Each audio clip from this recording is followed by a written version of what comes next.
Selamat datang di Jejak Kerajaan Nusantara. Pada episode kali ini, kita akan menelusuri kisah awal mula berdirinya Kerajaan Demak, kerajaan Islam pertama yang membawa perubahan besar di tanah Jawa. Dari sebuah kadipaten kecil hingga menjadi kekuatan besar yang menandingi kerajaan-kerajaan Hindu-Buddha terdahulu, Demak tak hanya dikenal karena kekuatan militernya, tetapi juga peran pentingnya dalam penyebaran Islam di Nusantara. Di bawah kepemimpinan raja-raja hebat seperti Raden Patah dan Sultan Trenggana, Demak mencapai masa kejayaannya dan menjadi simbol kekuatan politik serta keagamaan di Jawa. Mari kita gali bersama sejarah, warisan, dan jejak kejayaan Demak yang tak lekang oleh waktu. Kesultanan Demak, yang juga dikenal sebagai Kerajaan Demak, adalah kerajaan Islam pertama di Pulau Jawa, berdiri pada akhir abad ke-15 di wilayah Demak. Pada awalnya, Demak merupakan sebuah kadipaten di bawah Majapahit yang pada masa itu sedang mengalami kemerosotan kekuatan. Seiring berjalannya waktu, Demak kemudian berhasil memisahkan diri. Berdasarkan cerita rakyat Jawa, kerajaan ini didirikan oleh seorang bangsawan bernama Raden Patah yang diyakini masih memiliki hubungan darah dengan keluarga kerajaan Majapahit. Demak memainkan peran yang sangat penting dalam proses penurunan kekuasaan Majapahit sekaligus sebagai penyebar Islam di Jawa. Pada awal hingga pertengahan abad ke-16, di bawah kepemimpinan Sultan Trenggana, Demak mencapai puncak kejayaannya. Selama masa pemerintahannya, Sultan Trenggana memperluas wilayah kekuasaannya dengan menaklukkan beberapa pelabuhan utama di pesisir utara Jawa, serta wilayah pedalaman yang masih minim pengaruh Islam. Salah satu pelabuhan penting yang berhasil dikuasai oleh Demak adalah Sunda Kelapa, yang saat itu berada di bawah kerajaan Sunda.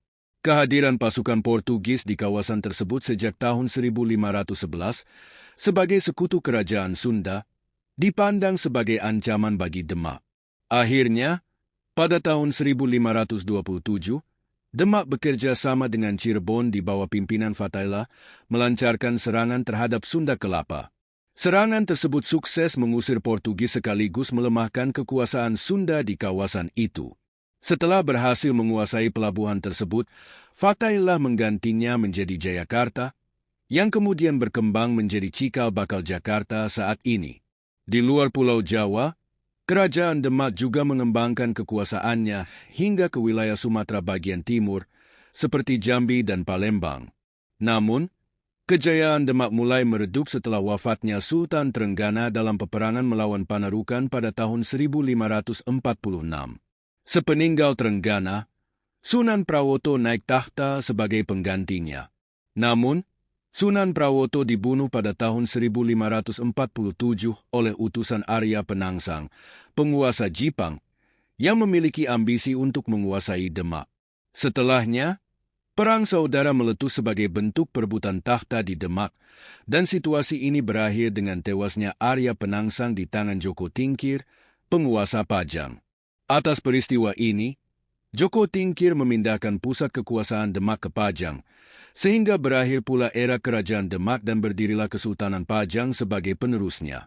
Kesultanan Demak berawal dari sebuah pemukiman bernama Bintoro, yang dahulu merupakan area hutan belantara. Hutan ini dibuka oleh Raden Patah, yang saat itu telah berguru dan menjadi menantu dari Sunan Ampel. Kawasan ini memiliki vegetasi rumput gelagah yang memiliki aroma harum, sehingga tempat tersebut juga dikenal dengan nama Gelagahwangi. Nama Demak memiliki beberapa interpretasi asal-usul yang berbeda. Menurut ahli sejarah Purbacaraka, nama Demak berasal dari istilah Jawa, Delemak, yang artinya rawa, mungkin merujuk pada kondisi geografis wilayah tersebut. Hamka, tokoh cendekiawan Muslim Indonesia, berpendapat bahwa nama Demak berasal dari kata Arab Dimak, yang berarti mata air atau air mata. Pendapat lain datang dari Sujipto Wiryo Suparto, yang mengaitkan nama Demak dengan sebuah kata dalam bahasa Kawi yang berarti hadiah atau pusaka. Sejarah pendirian Kerajaan Demak sendiri memiliki beberapa versi yang tidak sepenuhnya jelas. Kota Demak diperkirakan didirikan pada akhir abad ke-15 oleh seorang Muslim Tionghoa yang dikenal sebagai Cek Kopo. Menurut catatan sejarah Portugis dalam Suma Oriental yang ditulis oleh Tome Pires, Pate Rodim mungkin adalah putra dari Cek Kopo dan sosok ini juga diyakini sebagai Raden Patah. Berdasarkan cerita tradisional dari Mataram, Raden Patah disebut sebagai pendiri Kesultanan Demak dan merupakan putra dari Raja Majapahit terakhir. Meskipun kisah ini meragukan bagi sebagian sejarawan seperti Tengge Tehap Pigau dan Haji J. de Graaf, mereka tetap beranggapan bahwa nenek moyang penguasa Demak kemungkinan besar adalah seorang Muslim keturunan Tionghoa yang awalnya datang dan mendarat di Gresik sebelum menetap di Demak. Selama masa pemerintahan Pati Unus, Demak merasa khawatir akan ancaman kekuatan Portugis yang sudah mulai berpengaruh di Malaka. Pati Unus, yang juga dikenal sebagai Pangeran Sabrang Lor, beberapa kali memimpin armada laut dari Demak untuk menggempur kedudukan Portugis di Malaka, meskipun serangannya tidak selalu membuahkan hasil yang diinginkan. Di bawah kepemimpinan Sultan Trenggana, Demak mengalami puncak kejayaan. Trenggana aktif menyebarkan agama Islam dan memperluas wilayah kekuasaan Demak hingga ke Jawa Tengah dan Jawa Timur. Beberapa daerah yang berhasil dikuasai Demak antara lain Sunda Kelapa, yang sebelumnya berada di bawah kerajaan Pajajaran.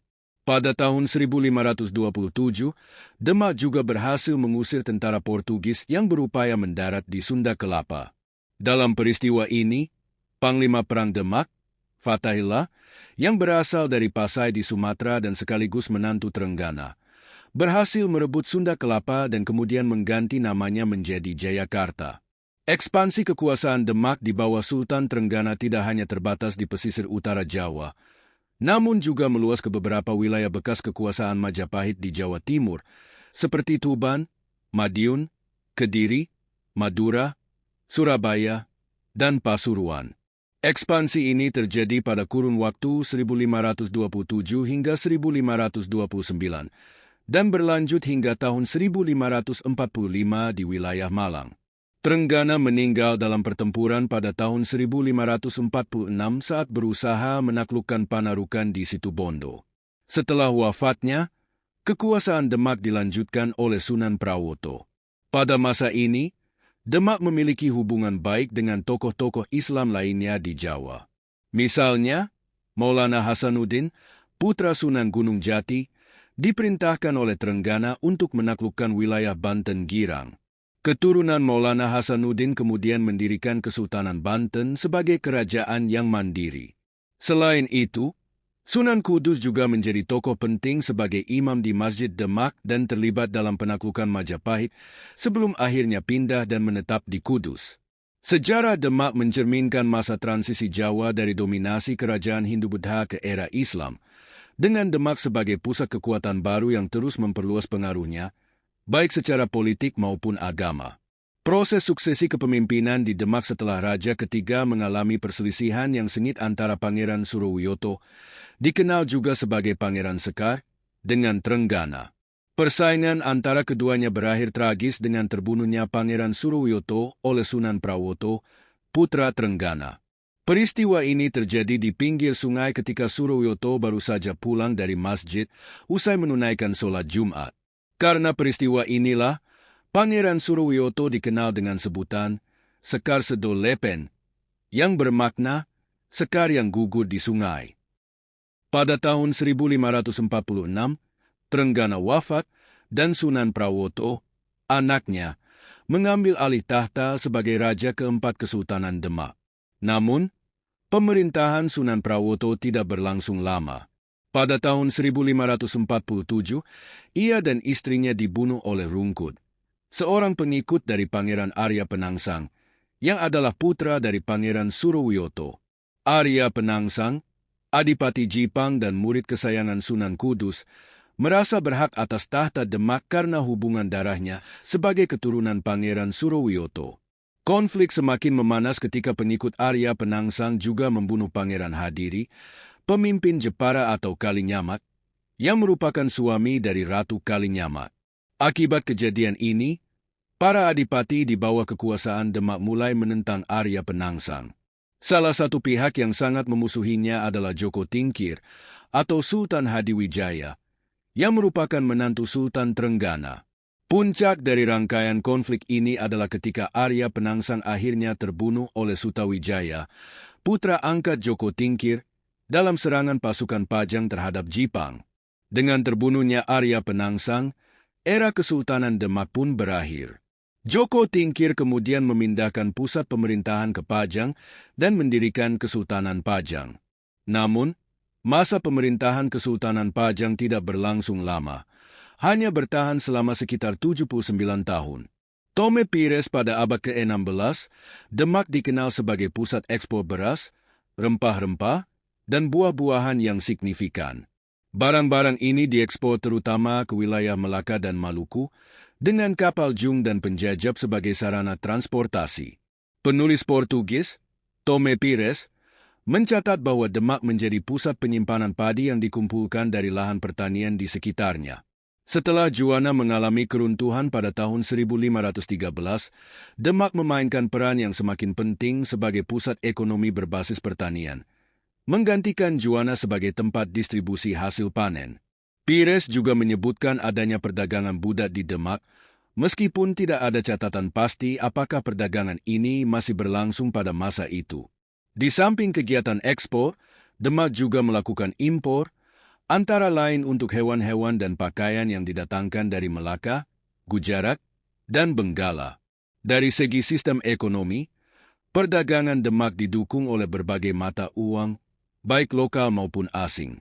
Catatan dari Tiongkok pada awal abad ke-15 menunjukkan bahwa mata uang tembaga asal Tiongkok sering digunakan sebagai alat transaksi di Jawa, termasuk di Demak. Pires juga mengamati bahwa mata uang Portugal dikenal dan dihargai oleh penduduk Jawa. Selain mata uang asing, terdapat pula mata uang lokal Jawa yang disebut sebagai tumdaya atau tael oleh Pires.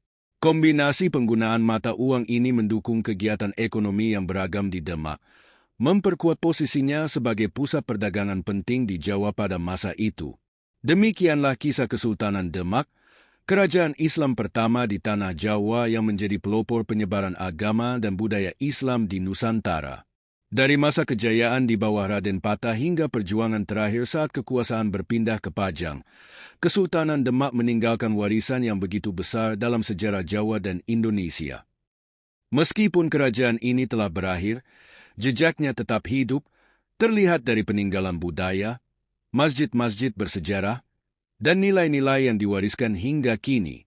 Perjalanan Demak mengajarkan kita tentang keberanian, semangat persatuan, dan perjuangan untuk menjaga keyakinan.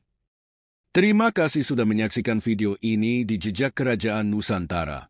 Jika Anda tertarik dengan kisah-kisah sejarah lain di tanah air kita, jangan lupa untuk like, share, dan subscribe agar tidak ketinggalan episode berikutnya. Sampai jumpa di video selanjutnya. Dan mari terus lestarikan sejarah Nusantara.